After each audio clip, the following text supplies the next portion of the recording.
The invitation said family engagement dinner. Nothing about judgment, nothing about being measured. But within the first 5 minutes, I understood why I had been placed at the far end of the table, close enough to be seen, far enough to be dismissed. Someone laughed when I mentioned my work. Another person leaned back and said lightly, "That must be nice. Not everyone needs a real career." Plates kept moving, glasses clinked. No one corrected them. What they didn't know, what made my chest tighten as I stared at the centerpiece, was that the company they were praising all night, the one paying for this room, the one my brother and his fiancée depended on, was legally mine. Not in theory, on paper. Filed, signed, enforceable. I didn't come there planning to say anything. I came because family still means something to me.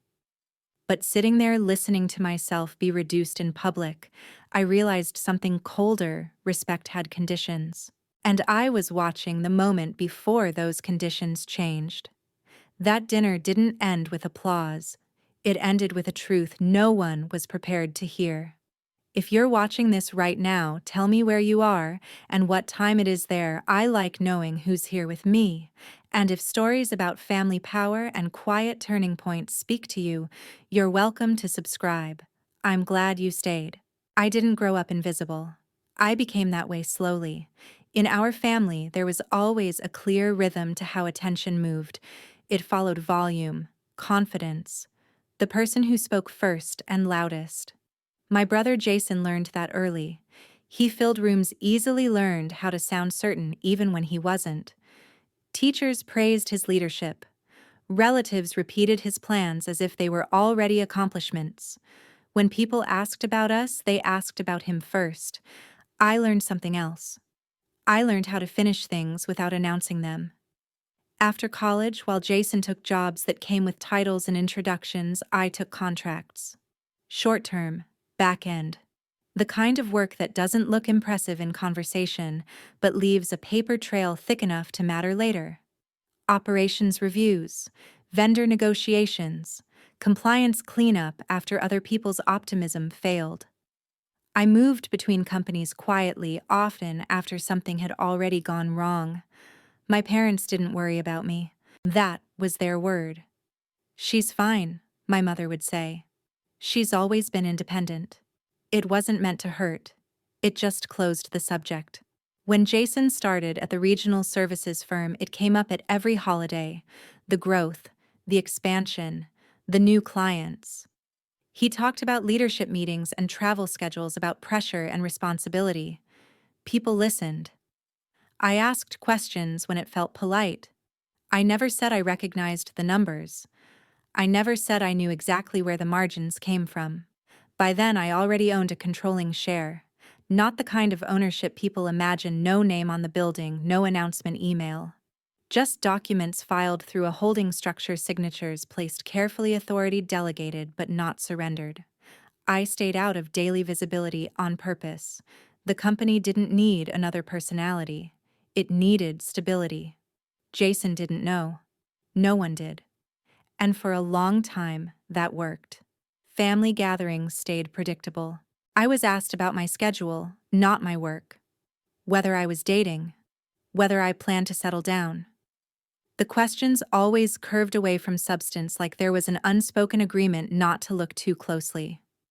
I didn't mind. Not at first, but over time something shifted. It wasn't envy. It was erosion. Little comments that landed wrong, jokes framed as concern. Someone once asked if I worried about getting stuck without a clear ladder. I smiled and said I liked where I was. That answer seemed to disappoint them. When Jason announced the engagement, the dinner felt inevitable, a marker event. One of those moments families use to take inventory: who had progressed, who had stalled, who still needed explaining. I considered declining. I told myself it would be easier to send a gift and excuse. But something in me resisted that. Not pride. Fatigue. I was tired of shrinking preemptively. So I went. Not as an owner. Not as a correction. Just as myself. I didn't rehearse anything. I didn't plan a reveal. I didn't even expect conflict. I expected the usual mild discomfort and then relief when it was over. What I underestimated was how quickly a room can decide what it thinks you're worth, and how dangerous it is to be underestimated when paperwork already exists that says otherwise. The weeks leading up to the dinner passed without ceremony. Emails arrived, calls were returned, decisions were made in conference rooms I rarely entered anymore. My role had narrowed over time, not because my authority had, but because the systems were finally strong enough to hold without me watching every hinge. That was the part no one ever saw the years before things stabilized. I had stepped in when the company was still fragmented, when contracts contradicted each other, and vendors quietly set their own rules. There were months when I worked through weekends rewriting service agreements line by line, making sure obligations matched capacity. I learned early that clarity prevents conflict better than charm ever could. Jason came in later after the structure was already sound. He was good at what he did. I won't deny that. He managed people well, spoke confidently to clients, kept schedules moving. He wore the company comfortably like it had always been built for him. And because his name was on the org chart, people assumed it was. I let them. We rarely talked about work directly. When we did, it was surface level. He'd mention a new site rollout or staffing issue. I'd nod, ask how it was going. I knew the numbers before he said them. I knew which accounts were fragile, which ones were padding the quarter. I never corrected him. There was no reason to. At home, my life stayed small on purpose. A modest house, no branded wardrobe. I drove the same car until the warranty expired and then some. Not out of frugality, out of alignment. I didn't want my life to look louder than my values. My parents mistook that quiet for limitation. They worried aloud sometimes, in the careful way people do when they don't want to sound judgmental. Was I saving enough? Did I feel secure? Was I sure I didn't want something more defined? I answered honestly. I said I was stable, that I liked my work, that I wasn't in a hurry. They nodded, unconvinced. When Jason brought Emily home for the first time, she noticed everything, not in a cruel way, just observant. She asked polite questions about my consulting work, listened carefully, then shifted the conversation toward growth, potential momentum. Words that sound neutral until you realize what they're excluding. She came from a family that tracked progress visibly. Promotions were celebrated, titles were introductions. It made sense that she assumed success announced itself. By the time the engagement dinner was scheduled, I had already signed off on next year's operating plan. I had approved expansion budgets and risk contingencies. I had authorized a line of credit Jason didn't know existed yet.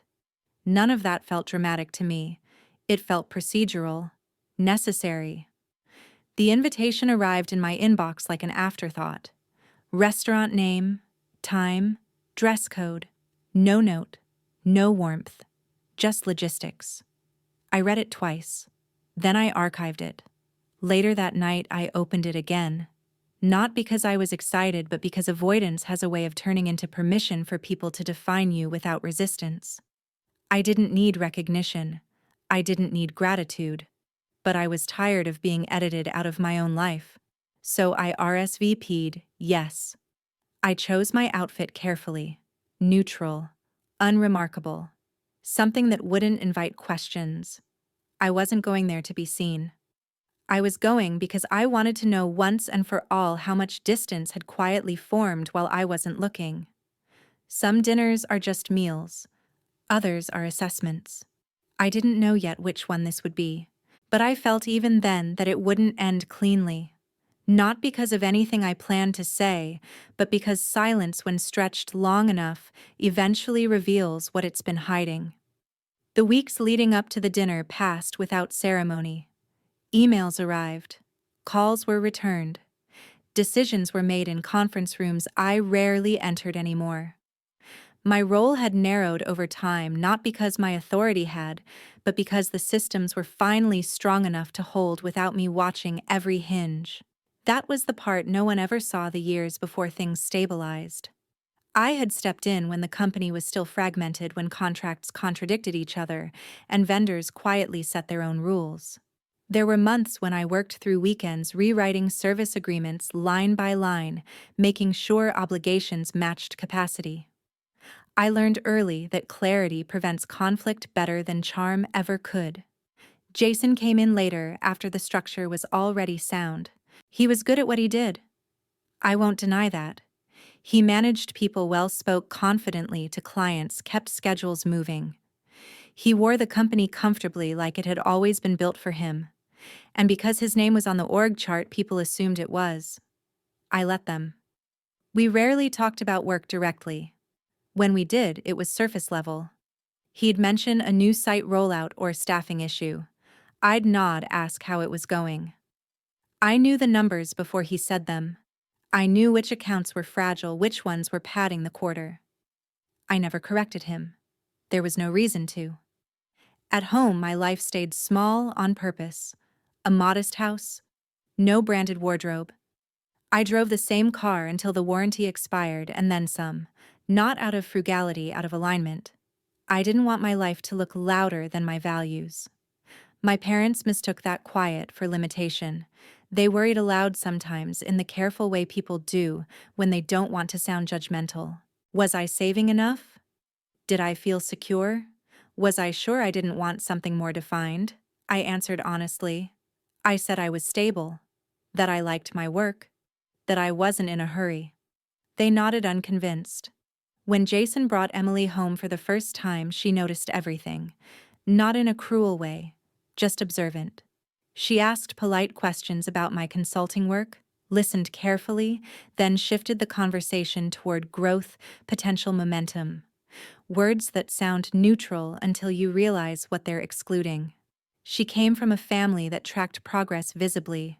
Promotions were celebrated, titles were introductions. It made sense that she assumed success announced itself. By the time the engagement dinner was scheduled, I had already signed off on next year's operating plan.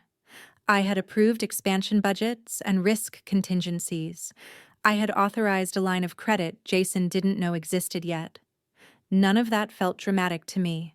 It felt procedural, necessary. The invitation arrived in my inbox like an afterthought. Restaurant name, time, dress code, no note, no warmth, just logistics. I read it twice, then I archived it. Later that night, I opened it again. Not because I was excited, but because avoidance has a way of turning into permission for people to define you without resistance. I didn't need recognition, I didn't need gratitude, but I was tired of being edited out of my own life. So I RSVP'd yes. I chose my outfit carefully. Neutral. Unremarkable. Something that wouldn't invite questions. I wasn't going there to be seen. I was going because I wanted to know once and for all how much distance had quietly formed while I wasn't looking. Some dinners are just meals.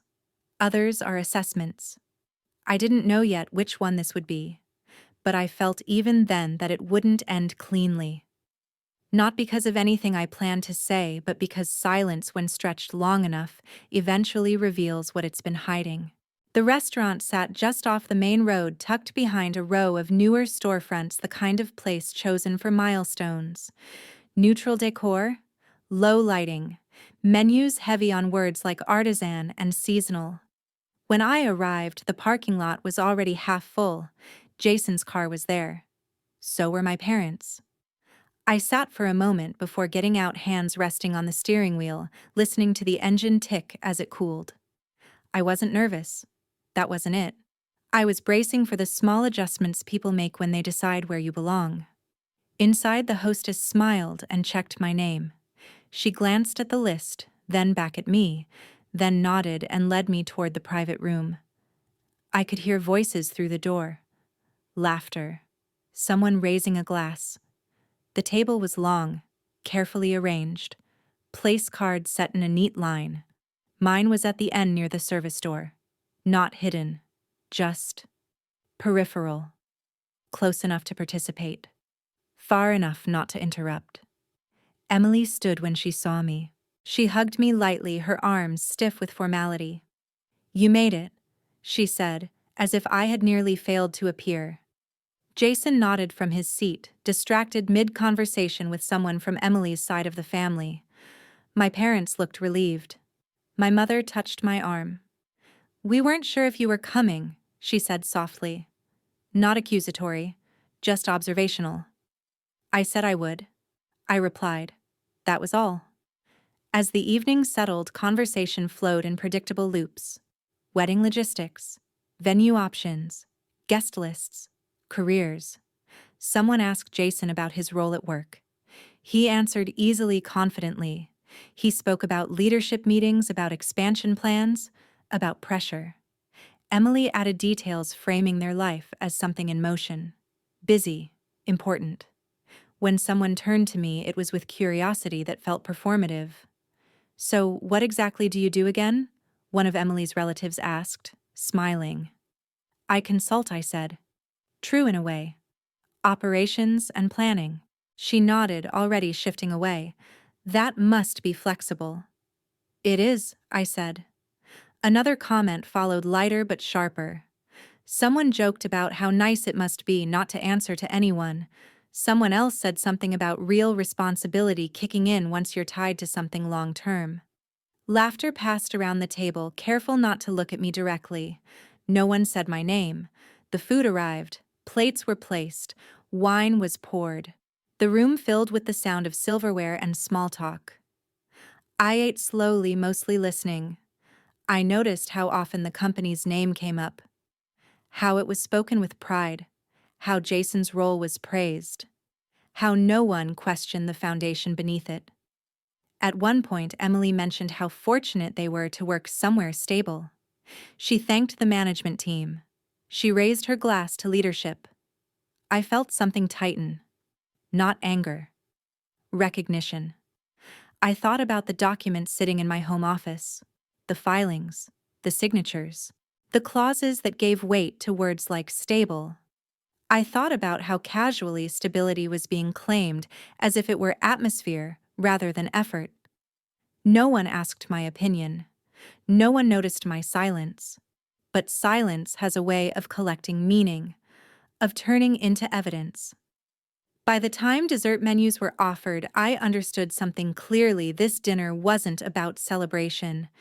It was about confirmation, about reinforcing a hierarchy everyone thought they already understood. I didn't interrupt. I didn't correct anything. I let the night continue exactly as they expected. And in doing so, I learned precisely how unprepared they were for what they had overlooked. It was during dessert that the tone shifted from careless to pointed. The plates were cleared, forks resting on folded napkins, and the room loosened the way it does when people think the important part is over. Someone ordered coffee. Someone else asked for another round of wine. Conversations overlapped, voices louder now, less measured. That's when Emily leaned slightly toward my end of the table and smiled. So she said, not unkindly, "Have you figured out what you're doing long-term yet?" The question landed cleanly. Too clean. It wasn't concern. It wasn't curiosity. It was inventory. I met her eyes. "I'm already doing it." She laughed softly, assuming I was joking. "I just mean eventually. Something more permanent." Jason didn't look at me. He was listening, though. I could tell by the way his jaw tightened slightly, the way he stayed very still. My mother glanced between us, her expression smoothing itself into something neutral. My father reached for his coffee, eyes down. "I'm not temporary," I said. My voice stayed even. "I just don't talk about it much." Emily tilted her head, considering that. "That must be nice," she said again. "Not having the pressure we do." There it was. The unspoken line drawn neatly across the table between weight and lightness, responsibility and ease. Someone else added, "Yeah, some of us don't have the luxury of floating." I didn't respond right away. I felt the familiar urge to minimize, to make it easier for everyone else to stay comfortable. That reflex had been trained into me over years of meals like this, but something about the word luxury stayed with me. I thought about the nights I'd spent reviewing contracts after everyone else had gone home, about the risk assessments I'd signed knowing exactly what would happen if projections failed, about the people whose mortgages depended on decisions I made quietly without applause. Floating was not the word. Jason finally spoke. "She's always been independent," he said, half smiling, as if that explained everything. "Megan does her own thing." The way he said it, detached, summarizing, made something settle in me. That was how they saw it. Not as work, not as accountability, just her thing. Emily nodded, satisfied. "Well, as long as you're happy." Happy? Another soft word used to close a subject. The conversation moved on, but the air had changed. I felt myself recede, not emotionally, but strategically. I stopped trying to track who was speaking. I focused instead on listening for what mattered. Jason mentioned an upcoming review cycle at work. Budget discussions, staffing concerns. Emily added that she hoped leadership would stay supportive with all the growth coming. I took a slow breath. I knew the review she was referring to. I had approved the framework myself. I knew which roles were secure and which were conditional. I knew how quickly support could become restructuring if targets weren't met. No one at the table connected those facts to me, not even slightly. And that was the moment the dinner stopped being uncomfortable and started being clarifying. It wasn't that they underestimated me. It was that they had already decided I didn't factor into the equation at all. I didn't feel embarrassed. I didn't feel angry. I felt precise. Somewhere between the last sip of wine and the check being placed discreetly at the center of the table, I understood that whatever happened next wouldn't be about correcting them. It would be about acknowledging reality. And reality, unlike opinions, doesn't need consensus to hold weight. The check arrived face down, tucked inside a black folder, and Jason reached for it without hesitation. It was a small gesture, automatic, the kind that signals status without words. Emily placed her hand lightly on his wrist, smiling at him as if this were another quiet confirmation of who carried weight. "I've got it," he said. No one objected. No one offered. The manager thanked him by name. That should have been the end of it. The social arc completed. Roles reinforced. Everyone leaving with the same assumptions they'd brought in. But as coats were gathered and chairs pushed back, something unsettled began to ripple under the surface. It started when Emily mentioned casually that the restaurant had been recommended by someone from work. She named the company again, praised its reliability, said it was rare to find organizations that didn't wobble when leadership changed. Leadership changed. The words landed heavier than she intended. Jason nodded, adding that he hoped upper management would stay consistent. That uncertainty at the top made people nervous. He laughed lightly as if it were hypothetical. I looked at him then. Really looked. At the confidence in his posture. At the way he spoke about stability as if it were weather, something that happened around him, not because of him. I thought about the last board call, about the discussion of succession protocols, about how contingency plans had been drafted precisely because comfort breeds blind spots. No one noticed my silence. They were already standing, already shifting toward the exit. Outside, the night air was cool and sharp. The parking lot lights hummed softly. People lingered in clusters, saying goodbyes, making plans. Emily hugged me again, tighter this time, her tone gentler. "Really," she said. "I hope you figure things out. You deserve more." I nodded. "I already have what I need." She smiled, politely, misunderstanding me completely. Jason was distracted answering a call. I watched him pace a few steps away, his voice low, businesslike.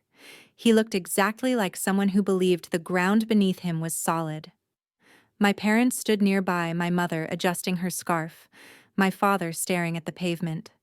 Neither of them said anything about what had been said, about what had been implied. That silence was familiar.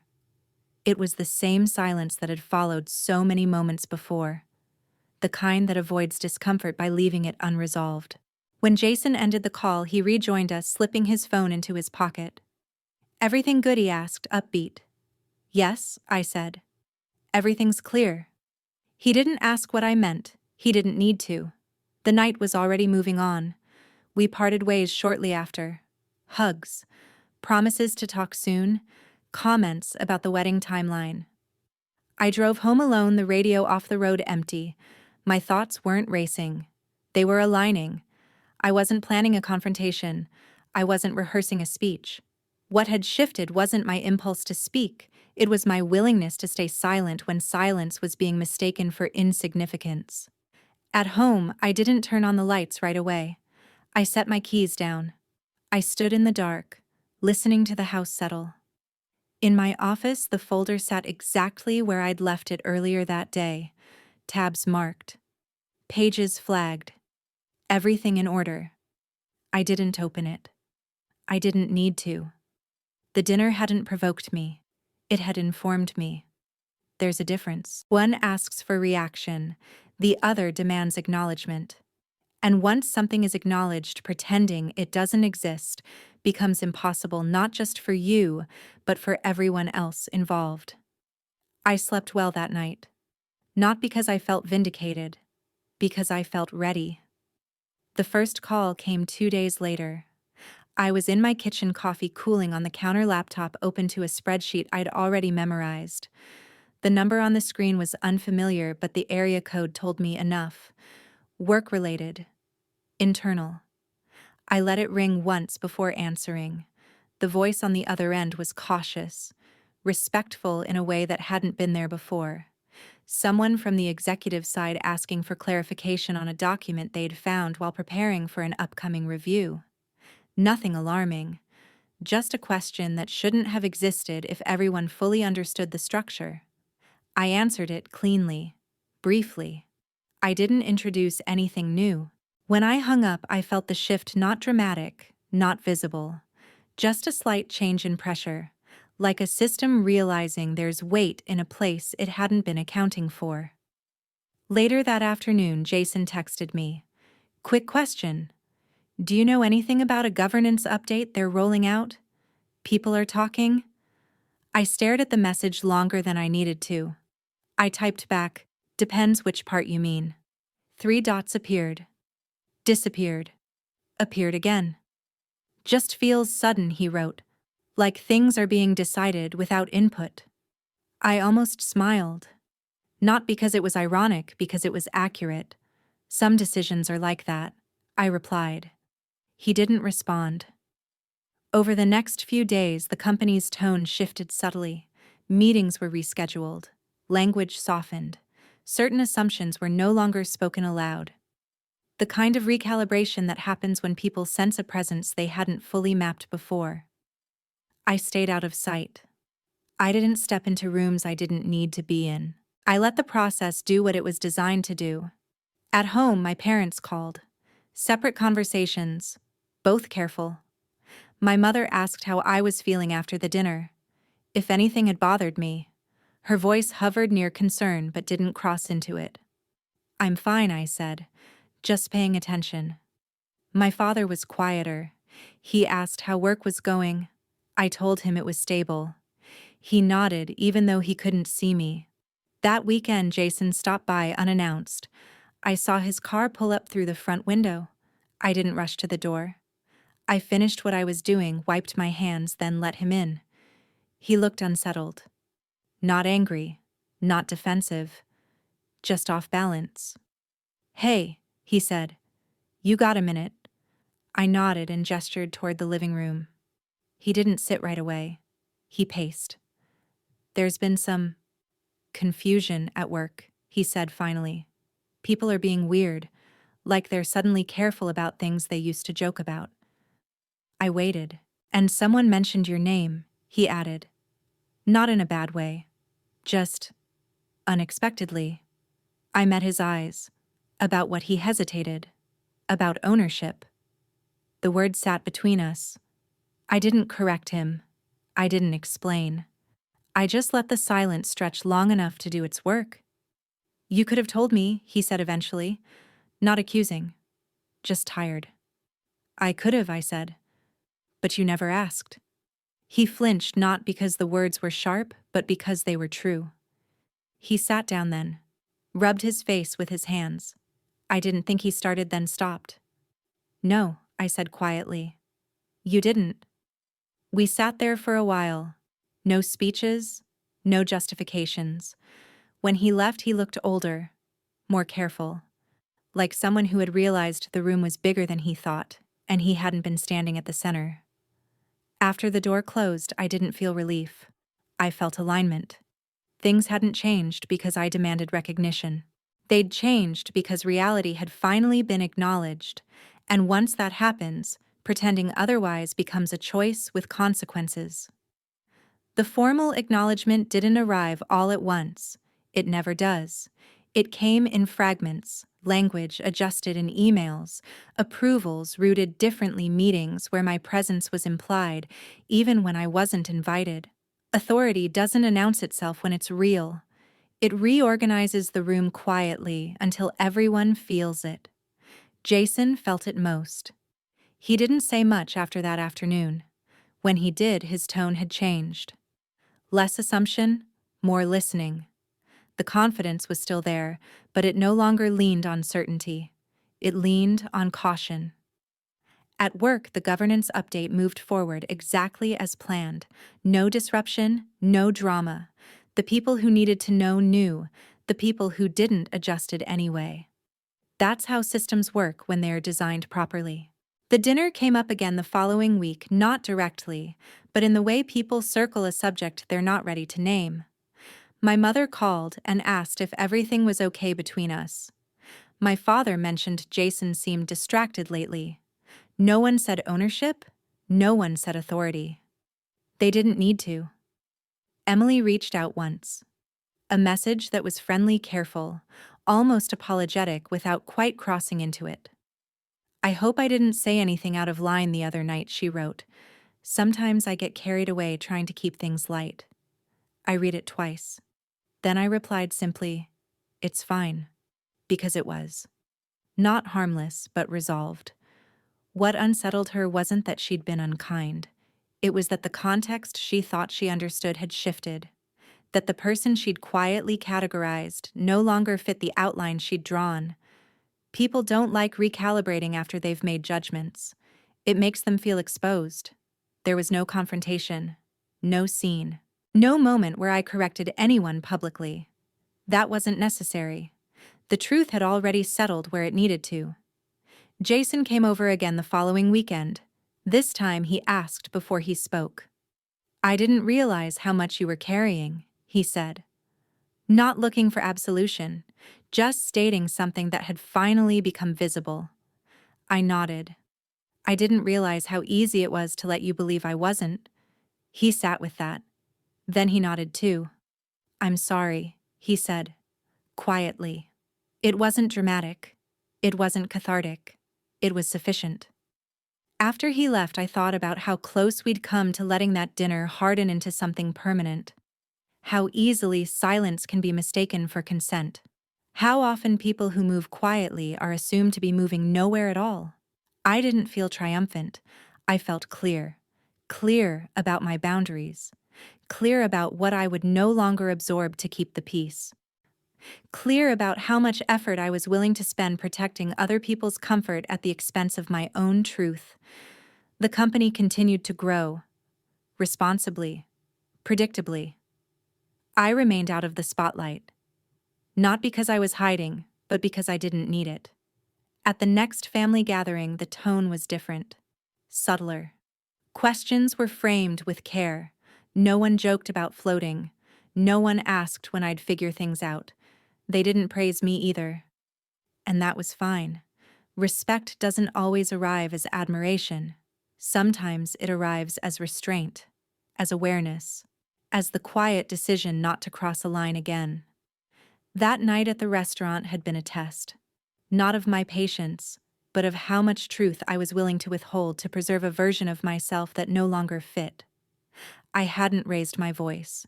I hadn't revealed anything dramatically. I had simply stopped protecting an assumption that didn't serve me. And that I learned was more than enough. The weeks after that settled into something quieter than resolution. Not peace, exactly, more like recalibration. Jason didn't bring work into our conversations anymore. When he did mention it, he spoke in questions instead of declarations. He asked how things were decided, why certain changes happened when they did. Not because he wanted control back, but because he was trying to understand a system he'd assumed he already knew.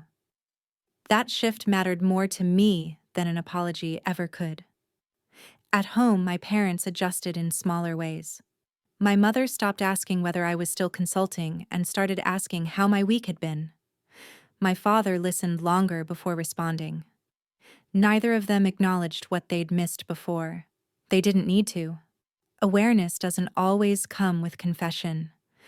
The wedding planning continued. Dates were discussed. Venues toured.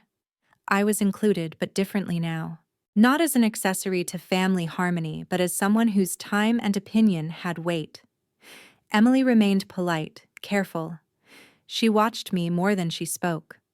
I recognized the posture. It was the same one I'd learned years ago when entering rooms where I didn't know the hierarchy yet. Observation first. Assumptions later. We were more alike than she realized. At work, the governance updates finalized without resistance. The last approvals came through. The system locked into place. Jason's role remained intact.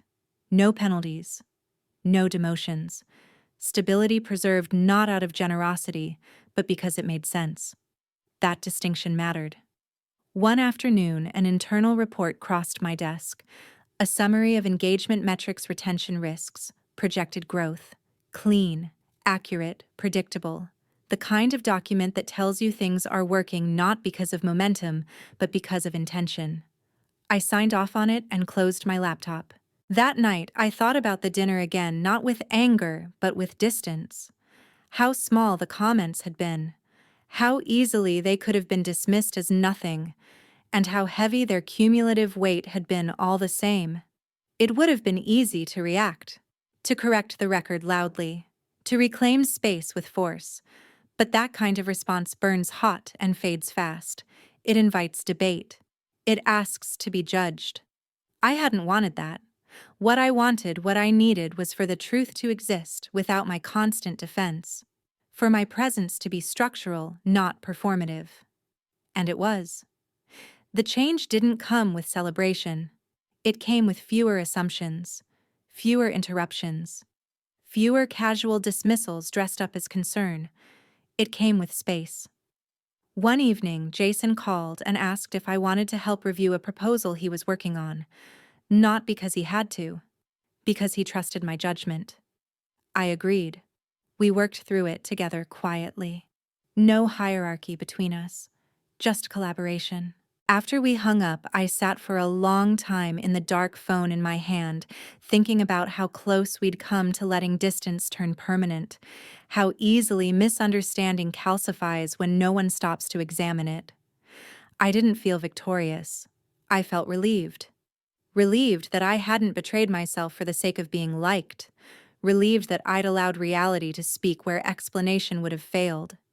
Relieved that the cost of silence had finally been paid not in conflict, but in clarity. Some outcomes don't announce themselves. They simply hold. And once they do, everything built on false assumptions has to adjust or fall away. The wedding took place 6 months later on a clear afternoon that felt carefully planned down to the hour. I arrived early not to help but to sit quietly before the ceremony began. The venue was elegant without being excessive.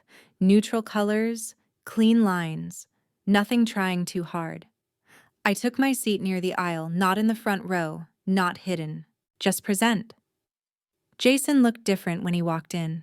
Still confident, still steady but tempered. Like someone who understood now that certainty is not the same thing as control. When our eyes met, he nodded. A small acknowledgement. Nothing public. Enough. Emily smiled at me during the ceremony. Not performative, not cautious, just human. Whatever recalculation she had gone through since that dinner, it had settled into something usable. Respect without deference. Awareness without fear. That felt right.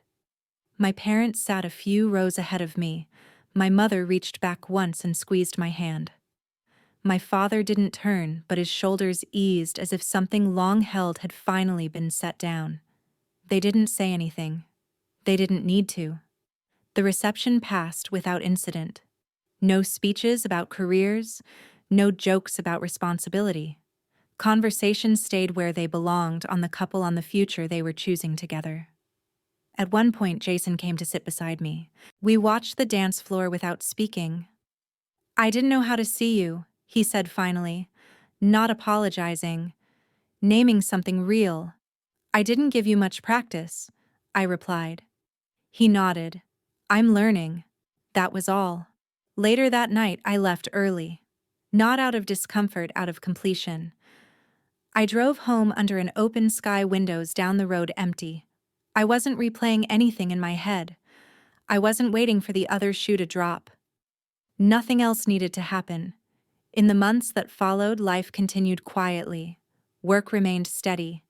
Boundaries held. Family interactions stayed respectful, if slightly cautious. No one tested the edges again. And that was the point. Power doesn't need to be proven repeatedly once it's understood. It needs to be exercised responsibly or not at all. I didn't walk away from my family. I didn't demand recognition. I didn't rewrite anyone's story. I simply stopped participating in a version of myself that had been convenient for others. That choice didn't change who I was. It clarified it. The dinner that had once felt like a judgment turned out to be a marker. Not of humiliation, but of transition. The moment I stopped confusing quiet with small and stopped letting other people do the same. Some lessons arrive wrapped in tension, others arrive in silence. This one arrived when I realized that dignity doesn't come from being seen, it comes from no longer needing to explain what already exists. There's a moment in adulthood when you realize that being underestimated isn't always an accident. Sometimes it's the result of how long you've learned to stay quiet to keep things smooth, to not make anyone uncomfortable, to let assumptions pass because correcting them feels like work you're tired of doing. What this experience taught me wasn't how to assert power louder, but how to stop shrinking it. I learned that clarity is not confrontation, and that boundaries don't need announcements to be real. They only need consistency. When you stop explaining yourself to people who never try to understand you, something unexpected happens. The noise fades, and what's left is solid. Family dynamics don't always change because someone apologizes. Sometimes they change because the rules quietly stop working. Because silence stops being permission. Because reality is allowed to stand on its own. If this story resonates with you, I'd really like to hear your thoughts. Have you ever been misjudged simply because you didn't perform your worth out loud? Share your experience in the comments. And if you find meaning in stories about quiet strength, family pressure, and real-life turning points, consider liking the video or subscribing to the channel. I'm glad you stayed until the end.